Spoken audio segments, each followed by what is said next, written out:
Hi, everybody.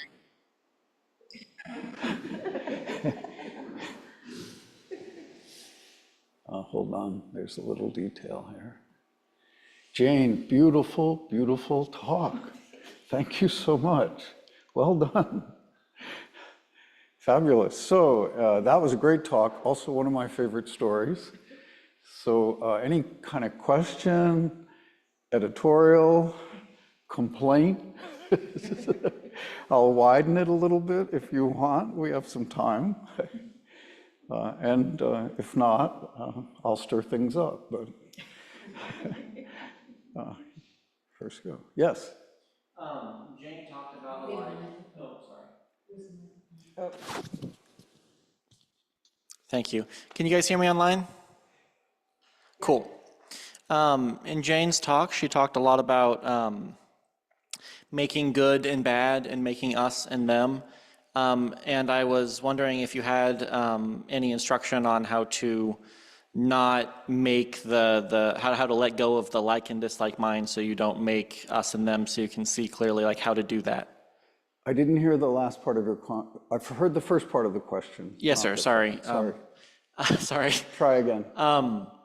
So Jane told us about not making good and bad. Yes. How do you let go of the like and dislike mind so you don't do that? How do you actually do what Jane told us to do? Right. Can you show me your like and dislike mind? Well done. You've let go. But can you trust that? I don't know. You don't know if you can trust it. Yeah, this is a really important point. It's not a frivolous question. Jane's talk cuts to the very fundamental issue. We're all constantly making like and dislike. Also, the world is organized around opposites, good and bad, light and dark, night and day. So these opposites are constantly pulling us. And we have to use them. So it isn't like we can throw them away. The first step is noticing our interior process, noticing what's going on the inside. And also the first step is, oh, I don't like this. If I don't see what I'm unhappy about, or liking or disliking, then I can't let go of it. So first step is see it. Second step is breathe with it.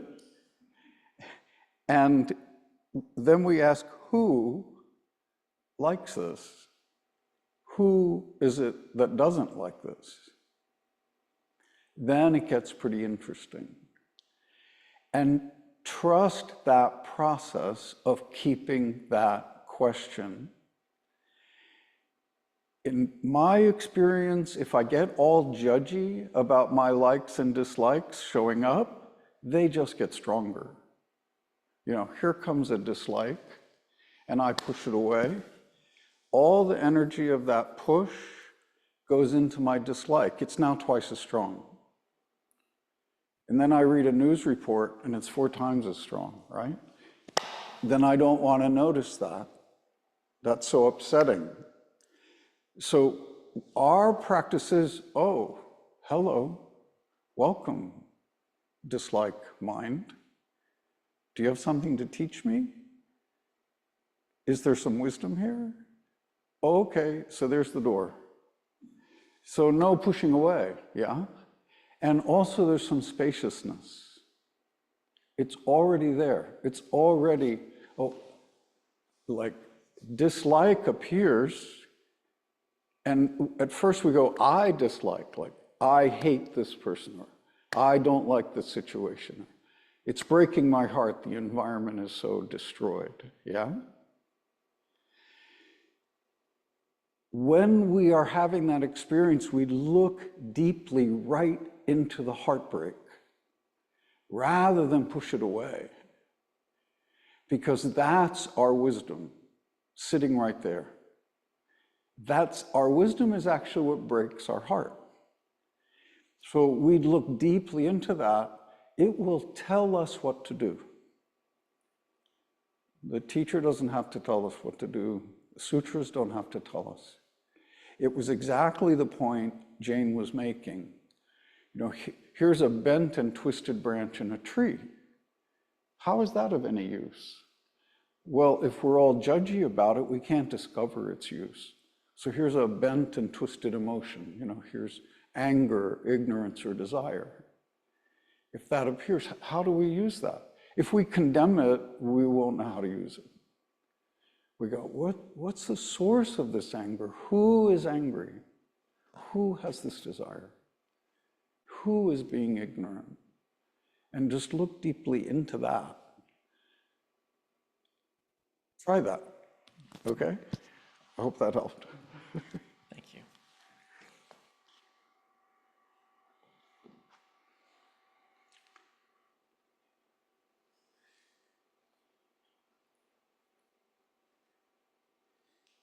Yes.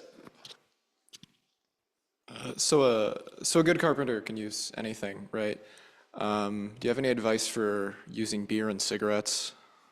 Any advice for quitting cigarettes? Using beer and cigarettes. Using beer and cigarettes? If a good carpenter can use anything. Yeah, mindfully. Yeah, when you light up that cigarette, Right. pay attention to every single step. The wrapping on the box, the way the cigarette smells when it comes out, the way it feels in your finger, you light it up, and exactly what it feels like when you inhale all that smoke. If you are 100% mindful, there's a really good chance you'll stop smoking that cigarette. If you're only 50% mindful, you'll keep going. And beer's the same. Beer's the same. Yeah, I think any of these kinds of things, we're indulging them to distract ourselves usually. And so it's the distraction that we're caught up in. Here's the distraction, and here's our consciousness. So there's no space. So then the cigarette is smoking me. Then the beer is drinking me. And if I have this Catholic school voice in my head that says, don't drink a second beer, I go, I'll show you. And the second beer goes down. And then I have that Catholic school voice saying, don't drink the third beer, I drink the third beer. But if I'm mindful of the first beer, I get to the end of it, oh, that's a nice buzz. This was a good beer, well made. I'm done. One beer. Try that. Thank you. I don't smoke, but.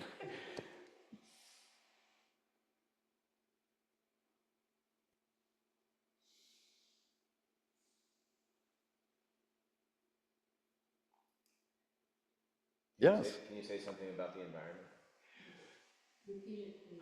So the question was, can I say something about the environment? No, it just breaks our heart. It's being destroyed. The ship has sailed.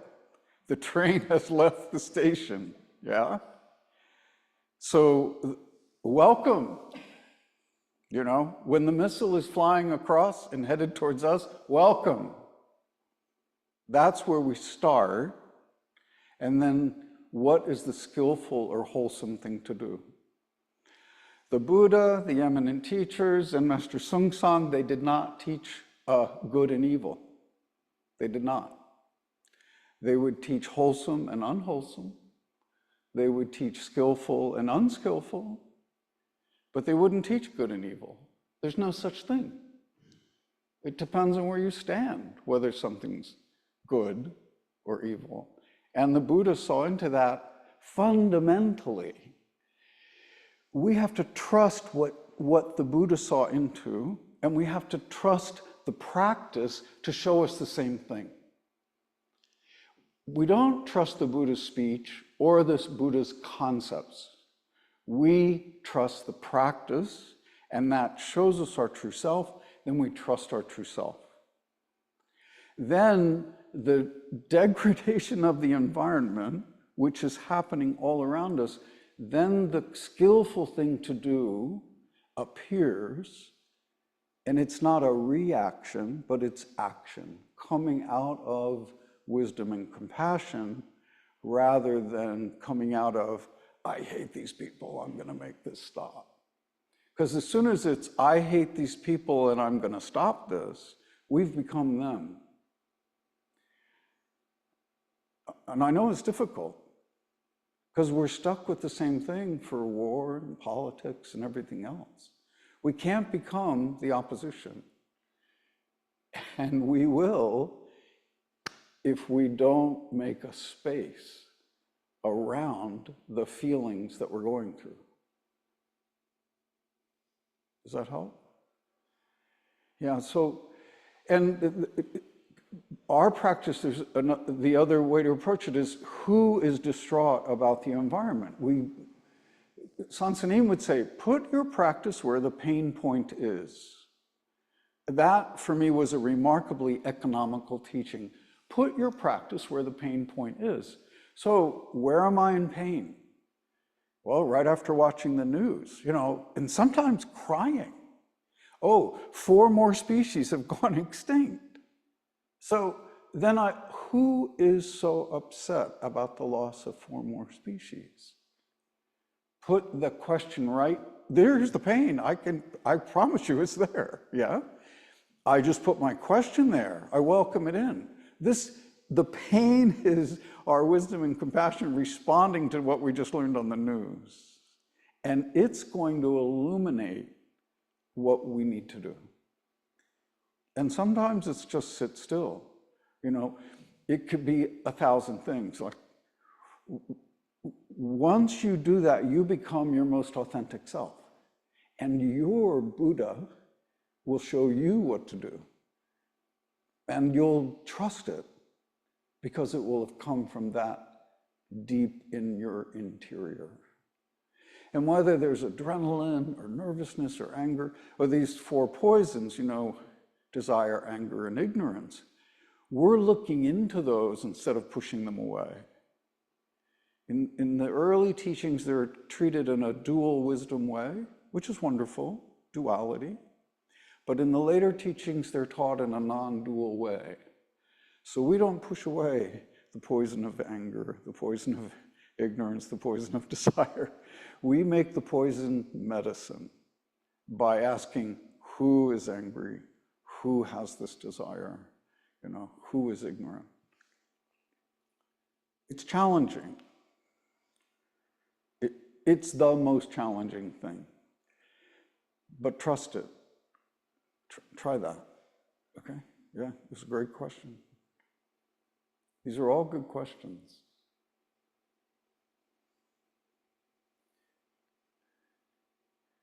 No complaints so far. That's nice. Sometimes when I open it up, I get a big editorial from somebody, and it's not so easy. Yes? What topic would be your stirring the pot? What topic would be me stirring the pot? Can you start stirring the pot? So, well, there's only one thing to do, but there are many ways to do it. And we have to trust the way we're doing it. If it resonates for you, rely on it, trust it. So, one of the perfections is determination. Foreign affairs correspondent for NBC News. I'm not sure what just happened. One of the participants forgot to mute themselves, and the news was on. Okay, all good? So in parts of the tradition, they list 3 perfections. Sometimes they list 6, sometimes they list 10. Determination has been on my mind lately. And in our school, we call that our tri-mind. It's our tri-mind. And I'm asking, if we're determined, what are we determined to do? Yeah? And if we go to the Compass of Zen, early on it says, the purpose of Buddhism wake up, and teach others. Now, when we first read that, that looks like two different things, but it's not. So sometimes it's wake up, teach others. Sometimes it's teach others, then wake up. Sometimes waking up and teaching others all happens at the same moment. So this determination is to keep trying without necessarily knowing what we're doing. And that takes heart and a willingness to be vulnerable, make a mistake, become the fool, and not have a safe sensation. Yeah? If I assure myself to not be safe for the sake of helping the environment, for the sake of helping people understand the polarization we're swimming in right now, then I can really be vulnerable. But that's a big challenge. So that would be stirring things up. Thanks for the question.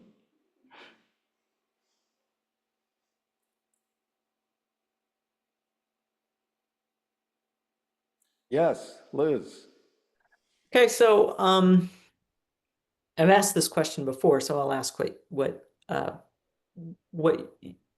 see what you have to say about it. But this trust, you're saying, practice trust and you have to trust that.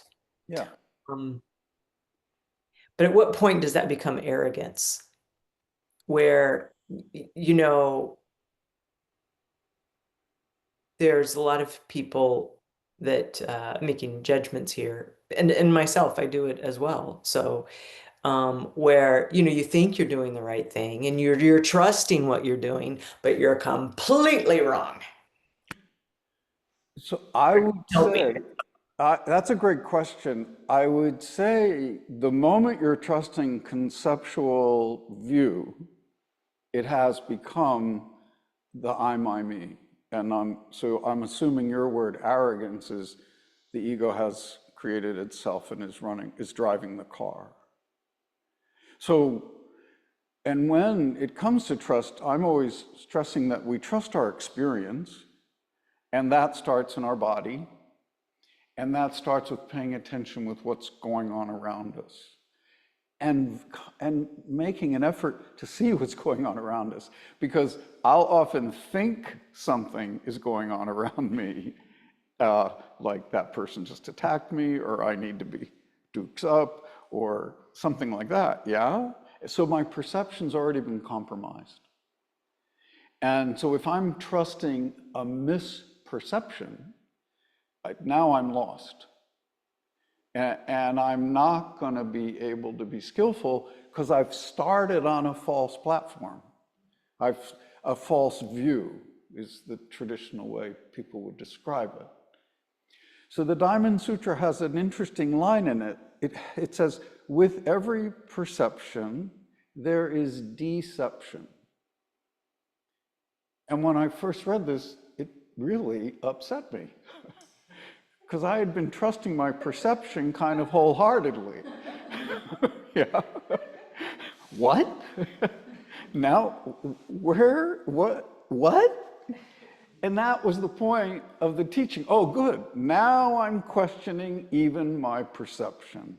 And that's what Buddha wanted us to do. Because our process of perception has a sign in it. And that's not true. So rather than getting all abstract and unpacking this teaching, I'd prefer to keep it simple. Your question was about when does trusting ourselves become arrogance? It's when we trust our perceptions blindly. And we don't make enough space, and that space is in my heart. It's got to be emotional space. That space is in my head. It's got to be cognitive space to just look closely and not prejudge, not see something that's not there, not see what I'm expecting to see. And this is a thing that happens over and over and over. the awakened mind is not permanent, just like everything else. And our Buddha nature is permanent, that's unchanging. But the awakened mind is changing, changing, changing, just like everything else. So our practice is, oh, come back. What is it I'm actually perceiving? What is actually going on? And it's a little bit of a double check. Now, of course, I'll make mistakes. To Liz's point, we will make mistakes. Sansanim reminded of this all the time. And he constantly said, oh, mistake is no problem, only make it correct. And at least from my point of view, I was so afraid of making mistakes, I wouldn't invest myself in trying. I couldn't put my heart into it because I was too worried about making a mistake, because I was carrying this old framework of good and bad. A person could be good or a person could be bad. The Buddha didn't teach that. The Buddha taught this person, so-called person, is not there. It's illusory. Something's there. I'm not saying something's not there, but it's not a fixed thing that doesn't change. It's something that's constantly changing, and it doesn't not exist. Something's going on. This talk is really going on. We are all really here. It is not nihilism and it's not a dream until we attach to it. So this perception is something we're constantly returning to. Am I sure? That's the phrase Thich Nhat Hanh uses is just ask yourself, am I sure? First step. Did that help, Liz? And I would say, if you see a Sangha member appearing to be arrogant, you're running the risk of misperceiving that. You're also possibly seeing it correctly. So then some kind of skillful approach needs to be created right in the moment. Sansanim had this, one day he gave a talk, and one of the students, about this many people listening, and they said, sir, in the Heart Sutra it says, all Buddhas depend on the Prajnaparamita. And all Buddhas in the three worlds depend on the Prajnaparamita. What does this mean? I'm in the audience thinking, oh, he's going to explain Prajna's wisdom, Paramita's perfection. And no, he hears that question and says, sitting on this cushion, answering your question. Boom! The top of my head blew off. Oh, Buddhists just depend on right here, right now. That's what Buddhists are constantly dependent on. So if I'm in a situation and I go, that person's kind of arrogant, the first thing I have to depend on is right here, right now. What's right here? My idea, yeah? What's right here? Their speech or whatever it was that started it up. What's right now? Oh, my relationship to that. What's right now? What's my function?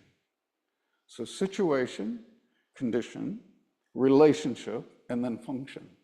You know, in some cases, it's, if you see someone being arrogant, think of a graceful way to check it out. Because they might be. That, you know, everyone else might think that's what's happening. I don't know, you know, it's a fictitious example, yeah? But it might be your wisdom illuminating it. You won't know till you're in it sort of wholeheartedly. At least that's my approach. We all get scared navigating this reality, but at least you're navigating reality. You're in the real world and you're asking yourself, what is it? The significant suffering being caused in the world now are people that are not paying any attention to reality. They're paying attention to their own ignorance, their own desire, their own idea. And they think it's true. And they'll fight to the death for it. So we're outliers, but we are the outliers the entire species is depending on. To me, it's the single most it's the largest issue in front of human beings evolving on this planet, is that they learn to understand their interior. And then we have a prayer for being kind to each other and not taking us all out. So we can't become what they are. That's like doom. We've had that demonstrated over and over and over. So cling to this practice. Trust it.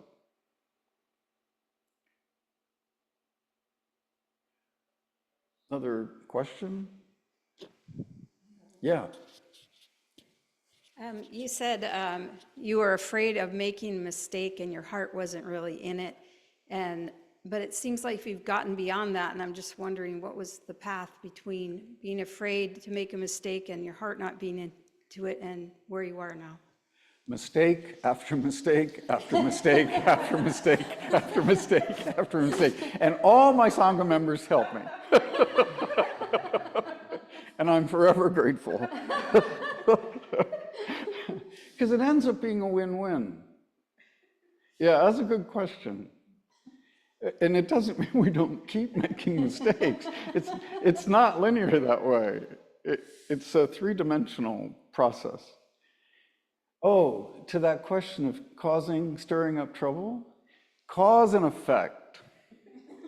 Yeah? In this crowd, in this tradition, it was popular a while back. This is like in the 80s and 90s. Oh, cause and effect are clear. You remember, Tang? Yeah. Like one time at Dharma Zen Center, someone had a big fight in the dining room, in the little kitchen, and they turned around and ran into the door. And they really hurt themselves. And they were just so cranked, they didn't see that the door was in the open position. And I won't say who it was, 4 feet away, not the person involved in the conflict, but a third party. Cause and effect are clear.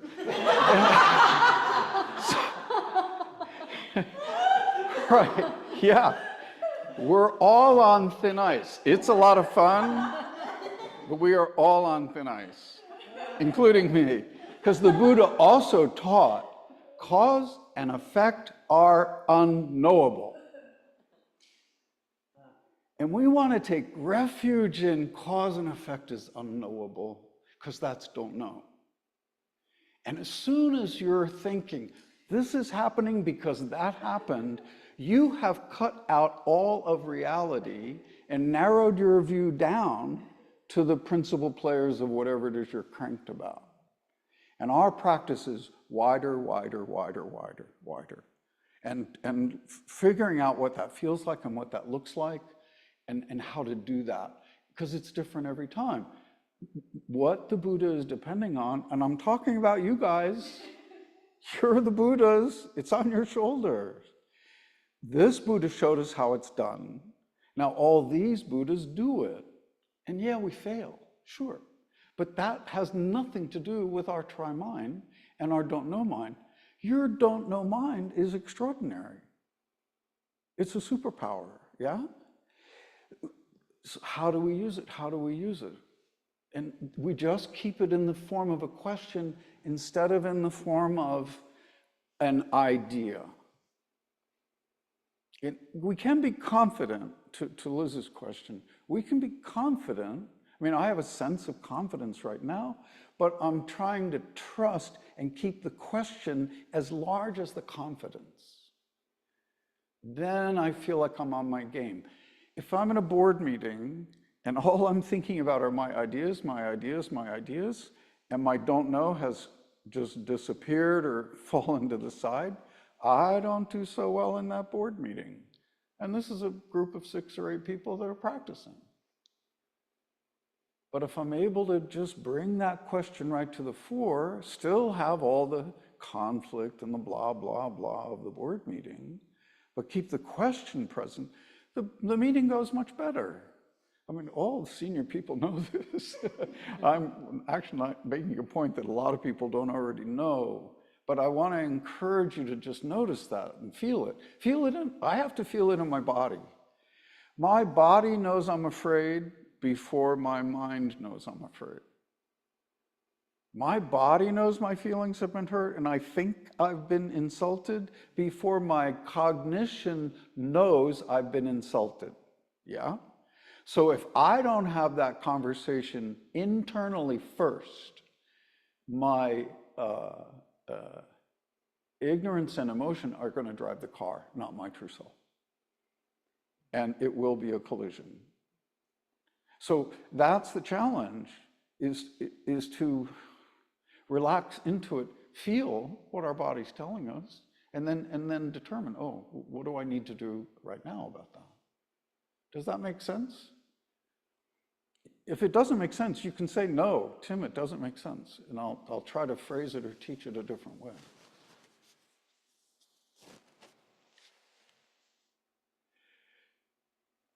Another question? Yes.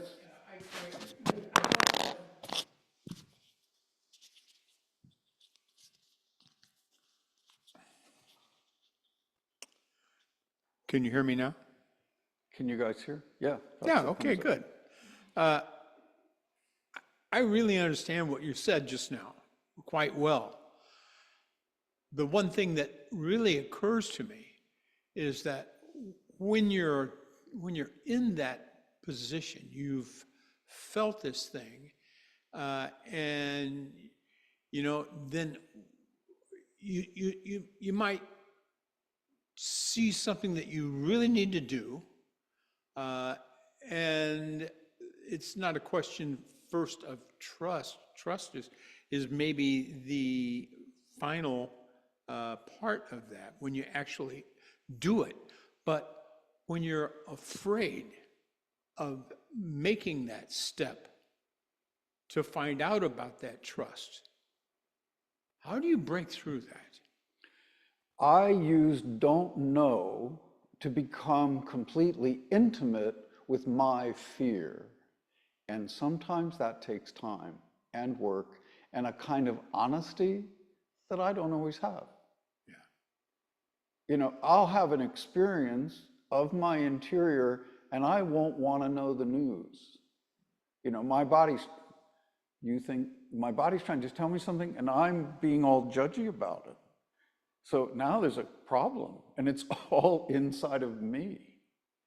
So I have to become clear first. And sometimes that takes some time.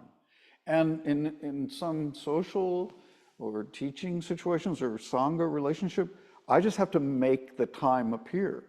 Like, oh, I'm not ready to actually talk about that. I know it's urgent.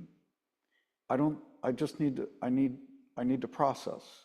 And it's not you, not you. Because often if I say to somebody, I got to think about this or I got to process this, they take it on themselves, like something they did or said. So I have to say something like, it's not you. I need to look more deeply into this. It's some kind of language to give us both a little social space. Because if I just launch into, well, what you just said hurt me, that won't be the clearest thing there is to say. Even if it looks like even if that's my perception, it's not actually what happened. And I have to attain what's happened. So I'll go back to the very first thing I said. I use don't know to become intimate with my own fear or my own hurt or whatever quality that it has. And what that looks like is look at it with no judgment, no agenda for it to go away. And lately I've been saying that puts you in the first line of the Heart Sutra. Avalokiteshvara, while practicing deeply, saw that all 5 skandhas were empty. You are being Avalokiteshvara, which one translation of her name is the one who looks deeply. So one way it could go is the one who looks deeply while practicing deeply saw that all these skandhas were empty, form, feeling, perceptions, impulses, and consciousness. Well, empty is kind of highfalutin, but I'm slowing it down and talking about becoming intimate with it. Not some abstract, it's empty. Then it teaches me. then I have a chance of navigating more skillfully, at least a chance. Thank you. Yeah, that was a great question. Thank you.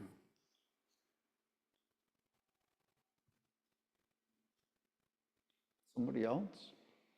Any kind of question? Yeah. So I've heard the phrase looking deeply. Yes. I've heard the phrase paying attention. Is there a subtle difference between the two? Are you paying attention right now? Oh, come on. The only answer to that question is yes. Okay.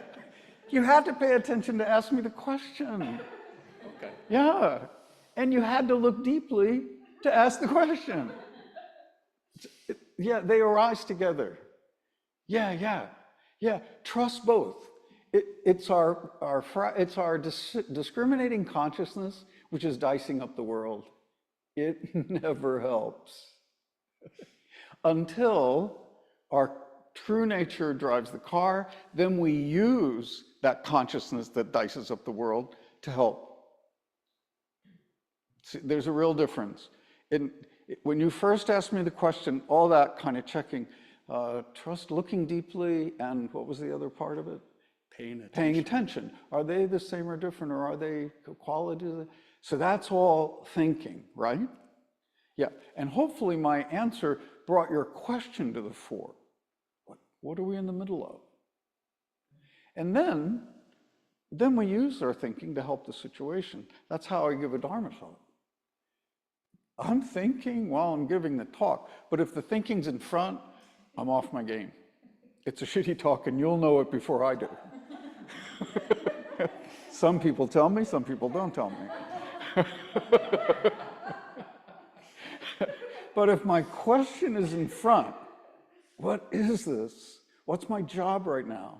What am I trying to get across? What am I determined to do? Then the thinking is just helping that happen. And that's the same for your thinking as well. It's all arising together, nothing's being sorted out. It's the point Jane made in her talk. A bent tree does a good job, a straight tree does a good job. The beautiful bowl holds the beautiful water, the small crooked bowl holds the small crooked water. We don't get caught up in all that. Okay? Trust that. That was a great question. Thanks.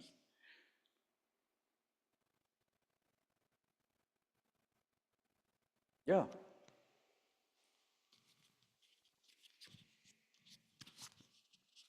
I find in spaces like these, we often talk about, sort of listening from the body and learning from the body, and we talk a lot about like the body telling us things and sort of trusting that.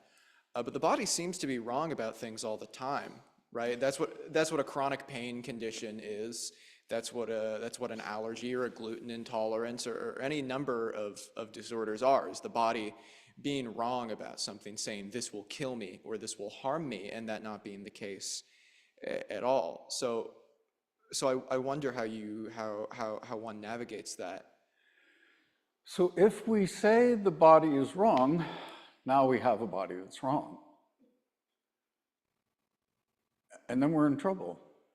We can't find our way out because we've created an argument between what we think of as thinking or our cognitive activity or mind or whatever two things you've just separated out with that question. So from a practicing point of view, the body is just what the body is. If it's in chronic pain, if you're experiencing chronic pain, the beginning of digesting that and is experiencing it wholeheartedly. That's the beginning of it be diminishing. If it has the capacity to diminish, it will diminish if it's accepted. If it's judged, or we can't know. We can't know. So I don't think I'm answering your question very well, because you asked a question with the establishing that the body is wrong. I don't share that view.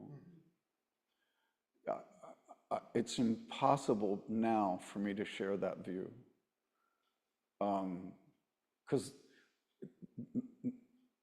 nothing's wrong. This world's already complete. And yeah, I might get a cancer diagnosis, I might have chronic pain or multiple fibromyalgia, and yeah, those things happen, and they're real. The body is just a body. So we just navigate them with wisdom and kindness. But the body will teach us. In my view, my experience has been, maybe it won't be your experience, but my experience is that my body will teach me how to take care of it if I trust it, if I listen to it. But, so we differ. Judging from your question, we have a difference, if you're going to hold that view. Maybe I will, I don't know. Yeah, cool. That's all. Just make it a question like, is that really the case? If we can land there, then everything will take, there's a chance. Yeah. Yeah. Do you work as a therapist, or have you previously worked as a therapist? No, but I've been to a lot of therapists. It helped me. And they were pretty good therapists, even though they were so inexpensive. I was lucky. It was a graded scale, and they were doing their 3,000 hours. But they made me do all the heavy lifting. Yeah, so therapy can be really important. It can dovetail really well with a meditation practice. We do have to be really respectful of mental health. So discerning whether this is something that's a therapeutic dynamic or whether it's something that's a mental health dynamic is incredibly important, and we have to be meticulous about it. Somewhere there's a sutra, I'm sorry, I don't remember the details, where the Buddha points out, if there is a mental health condition, meditation is not a good idea. And in my experience, there have been particular individuals who gave it a go and it made everything worse, you know. And so they need the wisdom of the Sangha, hopefully is present for that and can illuminate their path so that, oh, this you're not benefiting from this. You know, if someone says to me, I'm not benefiting from something, then I'll listen, you know, I pay attention to that. That's a function of the Sangha, is for that to be illuminated, I guess, is how I see it. So I'm not quite sure why you asked that question. I asked the question because I thought I didn't want to say, are you a therapist? Because that makes an identity, and then I thought we'd get into that. I just thought you were a therapist for some reason. I thought, and you talk like, you do talk like a therapist. So then I was like, but you're like a scene decorator. I was like. So, well, there's a little bit of background. Maybe we'll address that. I was raised in a family with 11 siblings. So that's 5 or 6 of us growing up at one time, and then another 4 or 5 growing up at one time. So it's kind of like 2 families.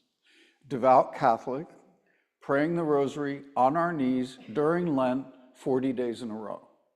That's devout Catholic. Holy Mary, Mother of God, pray for us now and at the hour of our, you know. So that style life, and taking care of siblings. So little baby siblings, I'm changing their diaper, and this is this, because I was the older. I was 4th born in 12, yeah. Very devout parents, devoted parents who loved everything and adored their children. So when I came out of the closet at the age of 27, while I was married to a woman and had 2 children, the entire world fell apart. And so I had to have therapy to navigate that landscape. The Catholic Church threw me out, all my siblings threw me out, all my friends threw me out. The only people that didn't throw me out were my 2 kids. You know, they were 9 and 7 and went, who cares? Yeah. Are you taking us to Six Flags? It's a little bit like that, yeah? So I have a really checkered past, and I did a lot of crazy things. And I learned as much as I could from them. And I was fortunate to have parents that were extraordinarily devoted. So after about 10 or 15 years, they came around 180% and became huge allies, and they were writing letters to the Pope and giving public talks in churches in Washington, D.C. I mean, they didn't hold back, because in my father's words, no institution is going to tell me not to love my children. Who do they think they are?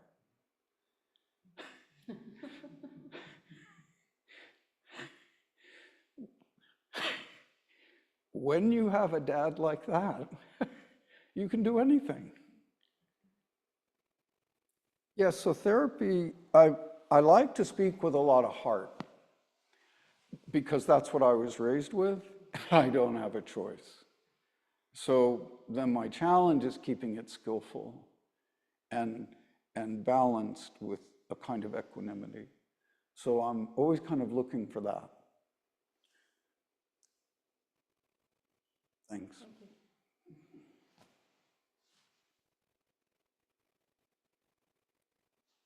So it's 10 of 7? Is that right? It's not? It's 7:35. Oh, thanks, wrong. The watch was wrong. Not me. Thank you all so much for your attention. That is your true nature. Trust it. Keep up the good work, and I'm looking forward to the retreat. Thanks.